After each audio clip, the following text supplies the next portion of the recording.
Kamu pasti pernah dengar kalau IPK kumlot itu nggak menjamin masa depan. Palingan cuma buat syarat administrasi doang pas ngelamar kerja. Sisanya ya pakai skill yang dipunya. Bahkan aku pun juga pernah dibilang, buat apa sih cewek kuliah dan punya IPK kumlot, toh ujung-ujungnya juga di dapur. Aku kasih tahu ke kamu ya, ngincer IPK kumlot itu sah-sah aja. Karena itu bisa jadi motivasi kamu supaya kamu bisa lebih giat belajar dan pastinya bisa lebih rajin gitu ya.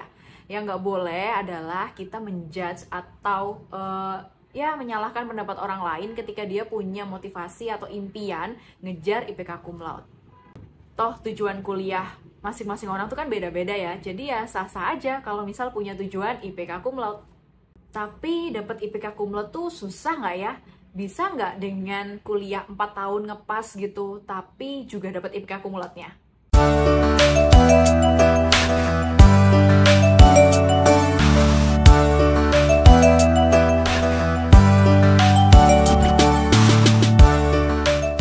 Assalamualaikum warahmatullahi wabarakatuh. Halo, welcome back to my YouTube channel.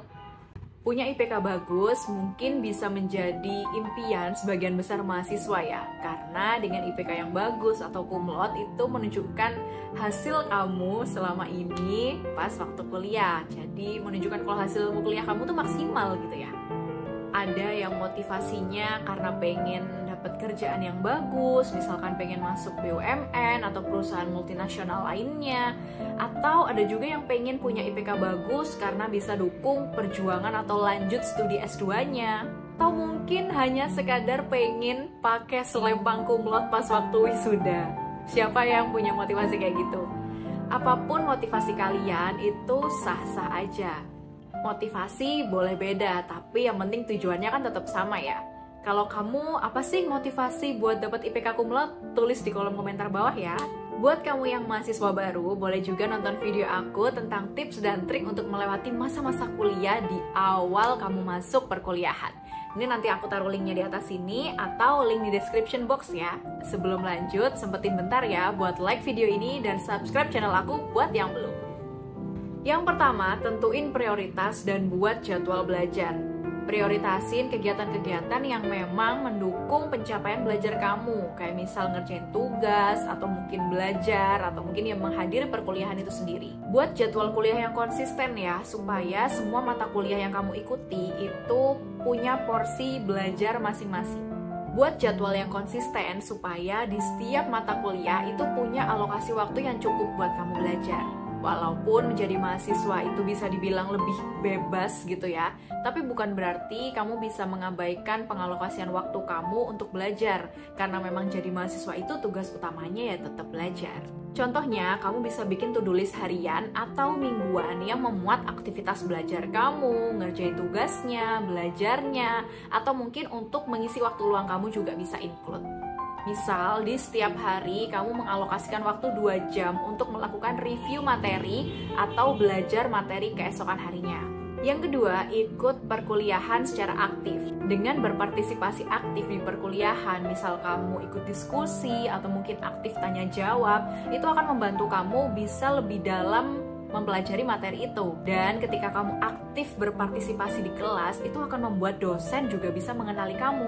Maksimalin waktu belajar di kelas sebaik-baiknya ya. Bikin catatan ketika dosen nerangin di kelas dan jangan sampai bolos. Ya walaupun ada jatah bolosnya sih, yang tahu-tahu aja. Yang ketiga, review materi secara berkala. Membaca ulang materi setelah perkuliahan itu bisa membuat otak itu mencerna informasi itu lebih baik lagi gitu loh. Dan dengan mereview ulang materi itu bisa bikin kamu nggak kewalahan pas menghadapi masa ujian nanti. Contohnya, tiap malam nih kamu selalu alokasiin waktu 30 menit aja sampai 1 jam untuk mereview kembali materi yang kamu dapat di hari itu. Pakai metode peta konsep atau flashcard untuk mengingat poin-poin materi yang penting gitu ya. Jadi jangan sampai kalian tuh belajar pas mau ujian doang, kayak aku waktu itu. Tips yang keempat, bangun relasi yang baik dengan dosen. punya hubungan yang baik dengan dosen, menurut aku itu sangat membantu banget di perkuliahan gitu ya, karena kamu bisa tahu gimana sih cara penilaian dosen itu ke mahasiswa, kemudian bisa bantu kamu untuk memperdalam materi-materi yang kamu tuh kurang ngerti. Dosen tuh juga bisa jadi mentor kamu loh di luar perkuliahan. Jadi jangan segan ya untuk berdiskusi atau menanyakan hal-hal yang kamu nggak paham ke dosen favorit kamu. Yang kelima, gunakan sumber belajar tambahan. Selain materi dari dosen yang diberikan di kelas, gunakan sumber-sumber pembelajaran lain. Misal dari jurnal, atau mungkin artikel, atau mungkin dari berita bahkan, atau mungkin dari video-video pembelajaran yang banyak di internet. Hal ini akan membantu kamu untuk lebih baik dalam memahami materi itu. Contohnya, kalau kamu kesulitan memahami sebuah permasalahan gitu ya, atau materi perkuliahan, kamu bisa cari nih di Google, atau mungkin di Coursera, atau mungkin di YouTube, atau mungkin di e-book atau platform edukatif lainnya. Yang keenam, bentuk kelompok belajar. Walaupun kelihatannya sederhana, tapi menurutku ini works banget loh. Belajar dalam sebuah kelompok diskusi itu membantu kamu untuk bisa bertukar pikiran dan sharing pendapat antar teman kuliah gitu ya. Jadi bisa lebih memahami akan suatu materi yang kamu sebenarnya nggak ngerti gitu. Jadi kamu bisa dapat sudut pandang yang berbeda dari teman-teman kamu. Kamu bisa bentuk kelompok belajar kecil ini setiap minggunya, misalkan seminggu sekali dijadwalkan gitu ya. Hal ini bisa membantu kamu dan juga teman-teman kamu memperbaiki mungkin kesalahan pemahaman konsep gitu ya, atau mungkin ketidakpahaman akan suatu materi perkuliahan. Yang kedelapan, kelola stres yang baik dan atur pola hidup sehat. Stres yang berlebihan bisa mengganggu produktivitas dan juga konsentrasi. Oleh karena itu, penting banget ya buat kamu tuh terus aktif berolahraga, kemudian jaga pola makan, kemudian jaga pola tidur juga. Dan tentunya jangan lupa untuk menyisihkan waktu luang untuk melakukan hal-hal yang kamu suka. Misal kamu punya hobi, atau mungkin kamu punya komunitas di luar perkuliahan gitu ya. Pastikan juga kamu setiap hari itu tidur yang cukup, 7-8 jam setiap harinya. Dan makan makanan yang sehat, jangan sering begadang ya. Bola atau mungkin nonton drakor. Yang kesembilan, manfaatkan waktu libur dengan efektif. Waktu libur itu nggak cuma buat senang-senang aja ya, tapi bisa juga menjadi waktu kamu untuk mempersiapkan semester depannya, atau mungkin mereview kembali materi-materi sebelumnya yang kamu nggak paham. Karena kalau sekarang kamu nggak paham nih, terus kamu ngelanjutin semester selanjutnya dan ternyata ada mata kuliah yang relate gitu ya, kamu akan tambah bingung. Contohnya di liburan semester kuliah, kamu bisa mereview ulang materi-materi yang sebelum-sebelumnya dibahas di semester sebelumnya gitu ya. Dan kamu juga bisa ikut kursus atau mungkin ikut kelas-kelas online untuk materi-materi yang kamu belum paham atau mungkin materi yang akan kamu hadapi di semester depan. Yang ke-10, ibadah dengan rajin dan minta restu dari orang tua.